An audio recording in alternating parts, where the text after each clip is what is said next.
Present తెలంగాణలో మొత్తం ఏ party చూసుకున్నా ఈ ఛాలెంజింగ్ పాలిటిక్స్ నడుస్తున్నాయి. ఏ లీడర్ చూసినా సై అంటే సై, సిద్ధమా, ఛాలెంజా, డబల్ ఛాలెంజా అన్న లెవెల్లో ఛాలెంజ్లు విసురుకుంటారు ఒకరికొకరు. మొన్ననే మనం చూసినాం రీసెంట్ గా కేటీఆర్ రేవంత్ రెడ్డికి సవాల్ విసిరిండు. సవాల్ విసరడమే కాదు, ఆయనకి చేరేసి దాని మీద లెటర్ రాసి మరీ పెట్టిండు.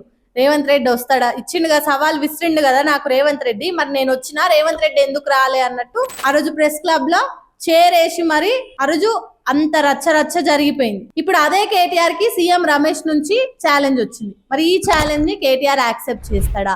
ఛాలెంజ్ యాక్సెప్ట్ చేసి తను ఏంటో ప్రూవ్ చేసుకుంటాడా? మామూలుగా అయితే కేటీఆర్ అంటుంటాడు కదా, మొన్న రేవంత్ రెడ్డి విషయంలోనే అన్నాడు, జస్ట్ మాటలు చెప్పడం కాదు చాతలల్లో కూడా చూపియాలా, మీరు నిజంగా సీఎం పదవికి అర్హుడైతే, నిజంగా సీఎం అయితే, మీరు ఇసిరిన ఛాలెంజ్ కరెక్ట్ అనుకుంటే మీరు రండి అని ఏదైతే సవాళ్ళు వేసి అక్కడికి వెళ్ళి చేరేసి మరి వెయిట్ చేసిండో సీఎం రేవంత్ రెడ్డి కోసం, అదే కేటీఆర్ ఇప్పుడు సీఎం రమేష్ విసిరిన ఛాలెంజ్ కి యాక్సెప్ట్ చేసి వెళ్తాడా?